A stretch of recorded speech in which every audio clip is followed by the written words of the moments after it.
जी अस्सलाम वालेकुम। आज का हमारा लेक्चर है हमने पहले पढ़ा था रीसेंट लेक्चर में प्रॉपर्टीज़ ऑफ एसिड्स पढ़ा था। तो आज हमारा लेक्चर है प्रॉपर्टीज़ ऑफ बेसिस है, characteristic properties of basis. So basis की क्या क्या प्रॉपर्टीज़ हैं। पहली प्रॉपर्टी बेस की है, बेसिस है बीटर टेस्ट। तो आमतौर पर बीटर कड़वे को बोला जाता है। Basis change the colour of red litmus paper two blue. Acid के अंदर हमने ये कहा था कि जब ब्लू लिटमस पेपर डालेंगे तो एसिड उसे किस में कन्वर्ट कर देगा, रेड में। और बेस के अंदर जब हम रेड लिटमस पेपर डालेंगे, छोटा सा कागज़ का टुकड़ा होता है, मैंने बताया था वो स्पेशल किस्म का। तो बेस के अंदर अगर हम रेड लिटमस पेपर डाल रहे हैं तो बेस उसे किस में कन्वर्ट कर देगी, ब्लू में। एक्वा सोल्यूशन ऑफ बेसिस है slippery touch.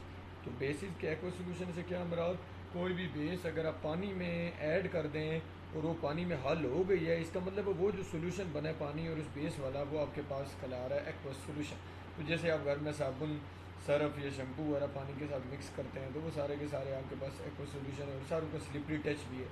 Basis neutralize acid to form salt and water. तो पहले भी इस बारे में बात हो चुकी है कि जब भी बेस और एसिड या एसिड और बेस मिलेंगे तो वो बनाएंगे salt and water, which is also called neutralization reaction, जो कि न्यूट्रलाइजेशन रिएक्शन भी कहलाएगा। नीचे आप देख सकते हैं रिएक्शन की एग्जांपल में उन्होंने आपको बताया H2SO4 प्लस NaOH। H2SO4 क्या है, which is an acid, sulphuric acid. And what is NaOH, sodium hydroxide, which is a base. Acid और बेस दोनों मिल रहे थे, दोनों ने मिल के साल्ट बना दिया। पहला सल्फेट साल्ट है, सोडियम बाईसल्फेट, और दूसरा है water. Basis decompose ammonium salts on heating. जब बेसिस को हीट किया जाता है, बेसिस डीकम्पोज अमोनिया साल्टों पे, जब बेसिस के साथ अमोनिया साल्ट मिक्स करके उसको हीट किया जाता है तो वो उसके अंदर से क्या चीज़ निकलती है, सोडियम साल्ट, कोई भी साल्ट हो सकता है, अमोनिया गैस और वाटर। नीचे आप देख सकते हैं sodium hydroxide which is the base and ammonium chloride NH4 और NH3। NH3 बोलते हैं अमोनिया को और NH4 बोलते हैं अमोनियम को। So that is NH4Cl। तो ये क्या कहलाएगा, अमोनियम साल्ट। तो जब भी बेस अमोनियम साल्ट के साथ रिएक्शन करे और साथ में उसे एक्स्ट्रा टेम्परेचर भी दिया जाए तो वो क्या चीज़ प्रोड्यूस करेगी, salt, ammonia gas NH3 and साथ ही साथ वाटर आपके पास प्रोड्यूस करेगी। ये दो एग्जांपल हमने, एक दी है सोडियम हाइड्रोक्साइड बेस की अमोनियम क्लोराइड के साथ और एक दी है पोटेशियम हाइड्रोक्साइड की अमोनियम क्लोराइड के साथ। ये जी आपकी बेस की 5 प्रॉपर्टीज़ थी आसान सी। अब आ जाते हैं oxides and hydro oxides. So oxides क्या होते हैं, जैसे सिंपल आप कहते हैं ना कार्बन डाइऑक्साइड, तो नाम से पता चल रहा है कार्बन है और डाइऑक्साइड में 2 ऑक्सीजन है। अगर आप कहें कार्बन मोनोऑक्साइड तो नाम से ही पता चल रहा है मोनो मीन 1, केमिस्ट्री में मोनो से मुराद है 1, इसका मतलब है उसके अंदर एक ही ऑक्सीजन है। सो इस वजह से वो क्या कहला रहा है, monoxide. So basis and hydro oxide. Base तो आमतौर पे आपने पढ़ ही लिया, ऊपर आपने जितने भी बेसिस इससे पहले इस चैप्टर में देखी हैं उनके साथ OH आ रहा था। And hydro oxide of metal. और दूसरी क्या चीज़, मेटल्स के साथ अगर OH आ जाए तो हाइड्रो ऑक्साइड ऑफ मेटल जो हैं उनके अंदर या तो ऑक्साइड्स होंगे या फिर हाइड्रो ऑक्साइड। ये नहीं अकेला ऑक्सीजन आ जाए तब भी वो बेस है ऑक्साइड, और अगर OH आ जाए तो तब भी वो बेस है। कब, जब मेटल्स के साथ। Metallic oxides are the compound formed by the reactions of metal with oxygen। क्या कह रहे हैं, मेटेलिक ऑक्साइड ऐसे कंपाउंड्स हैं जो कि कब बनते हैं, जब भी मेटल्स और ऑक्सीजन आपस में रिएक्शन करते हैं। फॉर एग्जांपल, जैसा कि उन्होंने एग्जांपल आपको दी और नीचे रिएक्शन भी दिया हुआ है, sodium react with oxygen. Sodium क्या करता है, ऑक्सीजन के साथ रिएक्शन करता है और रिएक्शन करके क्या प्रोड्यूस करता है, सोडियम ऑक्साइड। इसी तरह मैग्नीशियम ऑक्सीजन के साथ रिएक्ट करता है, कब, जब एकदम शॉक लगता है, इग्निशन इन एयर, हवा के अंदर उसके साथ रिएक्शन करता है और रिएक्शन करके मैग्नीशियम और ऑक्सीजन क्या चीज़ बनाते हैं जी, magnesium oxide which is MgO। When metal oxide, नीचे दोनों के रिएक्शन भी उन्होंने आपको दिए हैं जी, मेटल और ऑक्सीजन का, सोडियम और ऑक्सीजन मिलकर सोडियम ऑक्साइड बना रहे हैं और मैग्नीशियम और ऑक्सीजन मिलकर मैग्नीशियम ऑक्साइड बना रहे हैं। When metal oxide dissolve in water, जब मेटल के ऑक्साइड पानी में हल होते हैं, रिजल्टिंग इन मेटल कैटाइंस, उसकी वजह से क्या चीज़ बनती है, metal cations. And metal cations mean जिनके ऊपर मेटल्स के ऊपर प्लस पॉजिटिव अगर आ रहा है तो मेटल कैटाइंस आपके पास कल आ रहे हैं। And oxide ions in aqueous solution, और दूसरी क्या चीज़ बन रही है, ऑक्साइड आइंस। ऑक्साइड आइन मीन ऑक्सीजन के ऊपर आइन आ रहा है, बिकॉज ऑक्साइड्स आइन आर अनस्टेबल इन वाटर। लेकिन चूंकि वो कह रहे हैं ऑक्साइड आइंस जो हैं वो, यानी जब आप मेटल और ऑक्सीजन आपस में मिल जाते हैं तो वो बना देते हैं सिंपल मेटल ऑक्साइड बना देते हैं। जब आप उसे पानी में डालते हैं तो मेटल वो क्या करें, कैटाइन बना देता है पॉजिटिव वाला, और ऑक्सीजन के ऊपर क्या आ जाता है, माइनस आ जाता है जी। सो वो क्या करते हैं, oxide ion, because oxide ions are unstable in water, oxide ion ज़्यादा देर के लिए एग्जिस्ट नहीं कर सकते अकेले पानी में।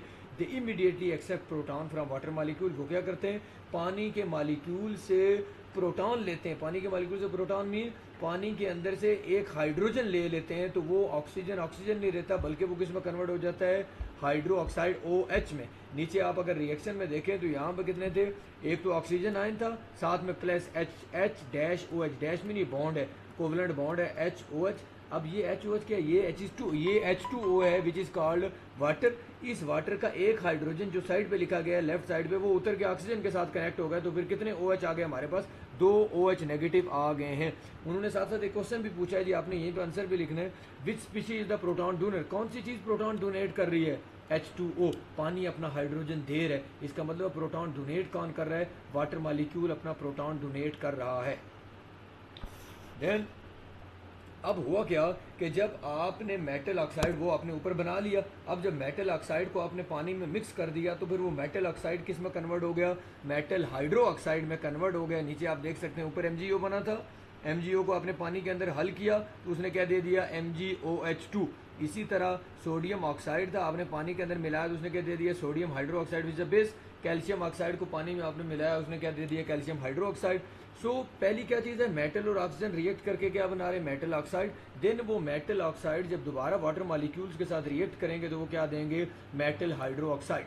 Most metal oxide and hydroxide are very basic in nature. ज़्यादातर मेटल के ऑक्साइड या हाइड्रो ऑक्साइड जो हैं वो बेसिक होते हैं जी, उनके अंदर बेस की प्रॉपर्टीज शामिल होती हैं। नेक्स्ट लाइन में कह रहे हैं हाउएवर, लेकिन some metal oxide and hydroxide do not dissolve in water, कुछ मेटल के ऑक्साइड या मेटल के हाइड्रो ऑक्साइड ऐसे भी हैं जो कि पानी के अंदर हल नहीं होते, but behave in chemical reaction like both acid and bases, लेकिन वो एसिड और बेसिस के तौर पे भी काम करते हैं। Such metal oxide and hydroxide are called amphoteric oxides and hydro oxide.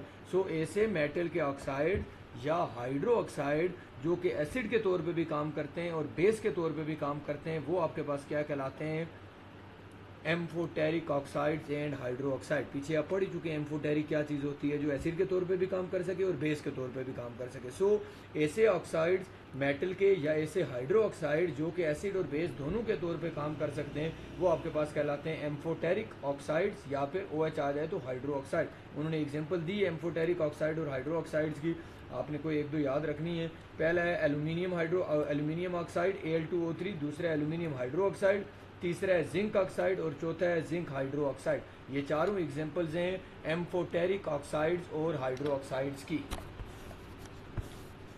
बस जी ये आपका चैप्टर था यूनिट नंबर 10।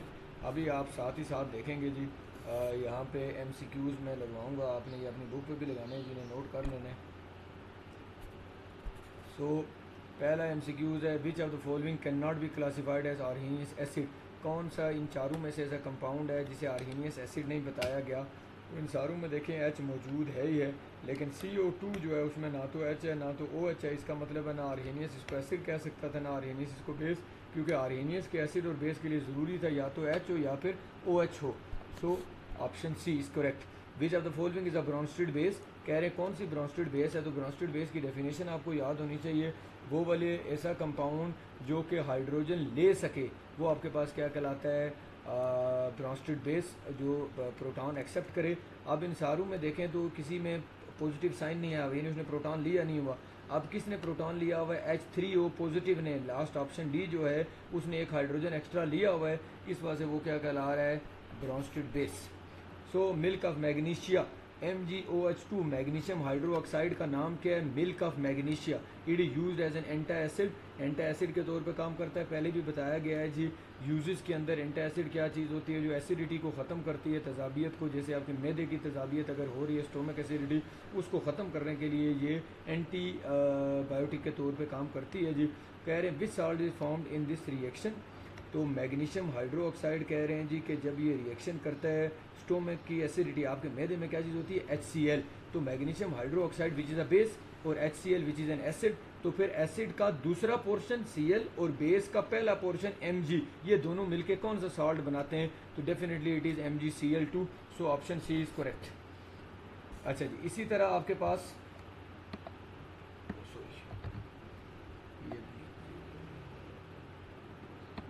नेक्स्ट आपके पास है ammonia is a base because it, ammonia base क्यों कहलाती है? अमोनिया NH3 है, वो बेस क्यों कहलाती है? हमने पीछे भी इस बारे में पढ़ा है, क्योंकि अमोनिया के पास क्या होता है, एक लॉन पेयर होता है, एक एक्स्ट्रा इलेक्ट्रॉन पेयर होता है, जिसकी वजह से हो कि वो प्रोटॉन को ले सकती है, एक्सेप्ट कर सकती है प्रोटॉन को, इस वजह से अमोनिया बेस है। So option D is correct. इसी तरह नेक्स्ट MCQs है, ये MCQs पांचवा ही है, नीचे सातवां नहीं है, ये गलती से लिखा गया है, ये एक ही MCQs है। कंसिडर द फॉलोइंग रिएक्शन, कह रहे हैं ये वाला रिएक्शन देखें जी, इसमें एक H2O है वाटर विच, और दूसरी आपके पास क्या चीज़ है, HCl which is an acid. तो इस रिएक्शन के अंदर बेसिकली क्या हो रहा है, HCl अपना H डोनेट कर रहा है, दे रहा है, और H2O हाइड्रोजन ले रहा है, इसका मतलब है HCl डोनेट कर रहा है। सो वो आपके पास HCl क्या कहलाएगा, acid according to Lowry Bronsted, और H2O क्या कर रहा है, हाइड्रोजन एक्सेप्ट कर रहा है, तो वो क्या कहलाएगा, बेस। तो कह रहे हैं which species an electron pair acceptor, किसने इलेक्ट्रॉन पेयर को एक्सेप्ट किया इस रिएक्शन के अंदर, इलेक्ट्रॉन पेयर को किसने एक्सेप्ट किया? ये इलेक्ट्रॉन पेयर एक्सेप्टर नहीं, बेसिकली ये आपके इस जो पीछे आपने पढ़ा लोरी ब्रोंस्टेड में, उसमें इलेक्ट्रॉन पेयर एक्सेप्टर नहीं था, ये है which species is an proton acceptor. ठीक हो जी, इलेक्ट्रॉन प्रोटॉन नहीं है, ये इलेक्ट्रॉन आपने काट देना है, ये सिर्फ प्रोटॉन एक्सेप्टर। तो प्रोटॉन कौन एक्सेप्ट कर रहा है, हाइड्रोजन कौन सी चीज़ ले रही है extra, H2O। So option A is correct. अच्छा जी, फिर इसी तरह कह रहे हैं write the equation for the self ionization of water, define and give example of Arrhenius acid. ये वाला क्वेश्चन नंबर 2 आपके पास मौजूद है, आपकी जो है Arrhenius acid and base theory के अंदर। इसी तरह YHCl act as strong acid, ये भी YNH3 act as Bronsted Lowry base, इसके मैं अलग से नोट्स अपलोड कर रहा हूँ, जो भी आपको भेज रहा हूँ। Why ammonia act as a weak base, और फिर इसी तरह नीचे जितने भी क्वेश्चन हैं जो कि पीछे नहीं लगे हुए आपकी बुक के अंदर प्रॉपर, जिनका वैसे तो सारों का आंसर मौजूद है, बट अगर जिनका नहीं मौजूद, मैं उनके साथ में आपको नोट शेयर कर रहा हूँ जी। बाकी आपने जो आज के टॉपिक में जो क्वेश्चन हैं, एक तो MCQs आपने लगा देने हैं जी, और यहाँ पे आपने क्वेश्चन यहाँ पे आपने लिखने right characteristic properties of basis, basis की आपने को क्वेश्चन लिखना है right characteristic properties of basis, और फिर आपने इसकी कैरेक्टरिस्टिक्स एक तो पहली लिखनी है, दूसरी, तीसरी, चौथी और पांचवी लिखनी है। रिएक्शन लिख लें तो अच्छी बात है, नहीं भी लिखते तो कोई फ़र्क नहीं पड़ता। अच्छा जी, फिर इसी तरह नीचे आ जाएं ऑक्साइड एंड हाइड्रो ऑक्साइड्स पे।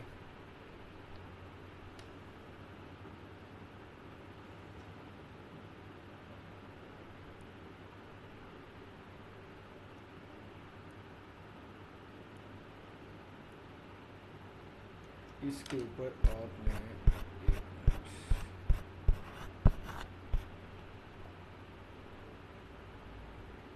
इसके ऊपर आपने कोई क्वेश्चन नहीं लिखना इसकी ना,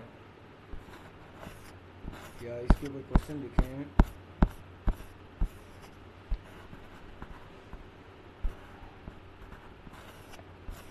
इसके ऊपर क्वेश्चन लिखे हैं discuss that bases are ARER oxides and hydro oxides of metals, describe that bases are oxides and hydro oxides of metal।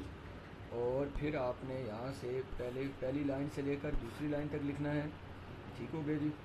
और फिर आपने लिखना है नेक्स्ट पैराग्राफ में पहली लाइन से लेकर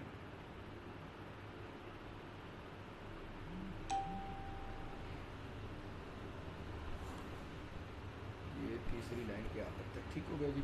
अगर तो आप रिएक्शन लिख सकें तो ज़्यादा अच्छी बात है। ये पहली वाली 2 लाइनें लिखनी है, फिर ये पहला रिएक्शन लिख लें, और फिर ये दूसरे वाले पैराग्राफ लिखने के बाद दूसरे नंबर वाला रिएक्शन लिख लें, अगर आप लिखना चाहते हैं तो। फिर इसी तरह